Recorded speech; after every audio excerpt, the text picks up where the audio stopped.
Well, hello again.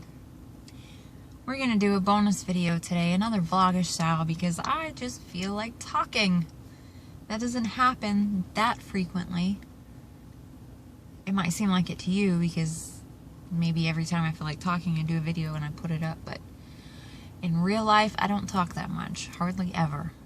Hardly ever at all, ever. Anyway. So I just went to our bank and turned in the rolls of coins that I was able to roll up. It was $47. And when I was walking out, I was thinking to myself, see, that wasn't so hard. But before I went in there, I was having like many panic attacks, thinking about having to go in and do this. And I don't understand why that happens on such simple, everyday things that everybody has to do from time to time. Why is it that anytime I think about having to do it, I get so anxious, so infectious, that's a new word, infectious. Anxious, in fact, that I sometimes cannot physically force myself to do something. I just won't do it. For example, in elementary and middle school, well, throughout school really, I was a perfectionist when it came to my grades. I wanted all A's, and I was book smart enough to do that. I did struggle with some subjects, but usually I was able to keep A's, at least A's and B's, but I always strived for perfect 100% on everything I did, okay? My grades were very important to me. I don't know why. Maybe it was a competitive thing. Maybe it was the fact that I have that perfectionist personality trait. I had to do well on my schoolwork, and I was very unhappy if I didn't. But there were certain classes and certain grades where we had to get up in front of the class to present something.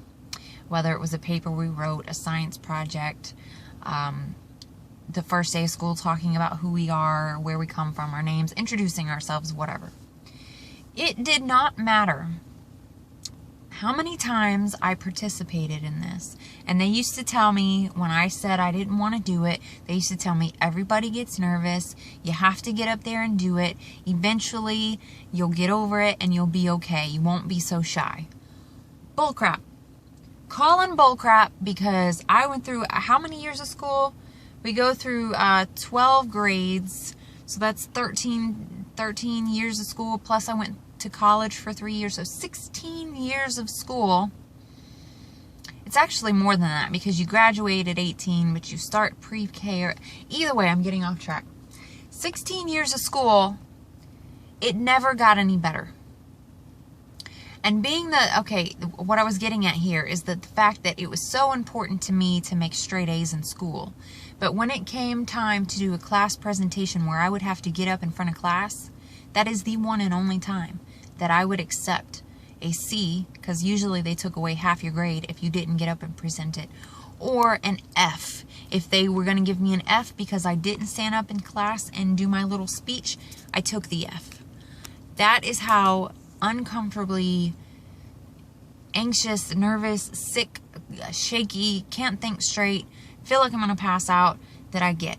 Okay, so I saw something on Facebook the other day, and it said, student goes to gym class, has a bandage on his knee, says, "Coach, I can't play this game, I hurt my knee." Coach tells him to sit down. Student goes into history class, says, "I can't get up and give my speech because I have anxiety." And the teacher says, "Everybody gets nervous, get up there and do it." That's the problem here. The anxiety, depression, panic attacks, all of these disorders, these mental illnesses, I hate calling them mental illnesses because it makes me get this idea of someone who's like, I don't know, I don't like it. I wish there was a better term. Either way, all these invisible sicknesses, these disorders that we have, because people can't see them, because we don't have bandages on our body, we don't have bruises, we don't have bumps, we don't have rashes, we don't have pus, we don't have anything that's showing that there's something going on in here. So people just dismiss it like it's something that we're supposed to just get over. And I think that's sad. I think it's very, very sad. And why I'm talking about this is because no matter how many times I've gone to the bank to make a deposit, to make a withdrawal, to do whatever it is I want to do, get some coin rolls, every single time it is still just as anxiety provoking, as nerve-wracking, as difficult for me to do as the first time. And it doesn't matter that it's easy to do. It doesn't matter that nobody ever gives me a hard time. It doesn't matter that it's a seamless process. I just go in, say, hey, I want to turn these coins in, get cash back.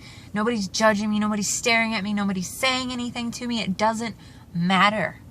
It's the simple fact that I have to leave this little shell that I've created, this cocoon area. You know, when I'm in my car, it's my shell. When I'm in my house, it's my world, I guess. I don't know how I see it, but I have to leave this and go and socialize with someone outside of my comfort zone. I don't know if that's what it is. I mean, I don't know. That's my guess. I don't know. My point is we need to change the way that we think of mental illness. We need to change the way that we treat people who are dealing with mental illness. Am I cross-eyed right now? Anyway, serious matter though, seriously. A lot of people suffer or deal or live with an invisible illness, and it's something that affects them in their everyday life, waking, sleeping. It is a constant thing, and I just think that those people need to be treated with the same amount of decency and understanding and acceptance and support as people who are suffering with or living with cancer or muscular dystrophy or a mental handicap, like PMG is one that's coming. I don't know. You know what I'm trying to say. When there's something physically wrong with someone's got a broken arm, broken leg, they have the flu, they have pneumonia, something that you can physically see happening to them on the outside of their body, we always have more compassion for that person. But when someone's dealing with something on the inside, something that you can't see, something that to some people is imagined, there's, I mean, I'm not saying that nobody gives us compassion, gives you compassion. I just wish that there was more of it. I wish that there was more education about it so that people can learn to understand and accept that this is a real thing, that it affects and impacts people all over the world, all walks of life. It's not biased. It's not racist. It affects everybody. Well, not everybody. It affects a lot of people all over the world, and it's something that needs to be recognized and needs to be understood. That's all I'm saying. That's all I'm saying. Okay. All right. So I did half of what I was supposed to do today. I went to the bank, got the coins taken care of. We can eat lunch and blah, blah, blah, blah, blah, blah. All that stuff. Now I just have to do the other part, and this goes back into it. I just told you that for some reason, even though this paperwork is it's imperative that I get this turned in within the next week, and I really should have already had it turned in, but I'm sneaking closer to my deadline. It's imperative I get this in. I have written the paper, filled out the paperwork, whatever. I was just at the bank, which was literally right next door to a UPS store. I could have printed off the paperwork, made copies of it, got it, put an envelope and sent it off. I could have done that all in 5 minutes or less while I was next to the bank. But what did I do?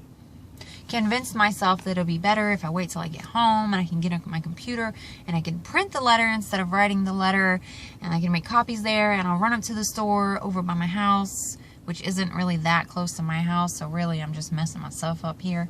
And it sounded so much better. Yeah, that's a better plan. It'll be more professional if I do it that way. So let's go ahead and just accept that and move on, and we'll do it later. That's what I did. Why? Because once again, I did not want to have to come out of my shell, out of my this, and go face people. Walk into somewhere where people are going to look up at you when you walk in the door. They're going to ask you if you need any help.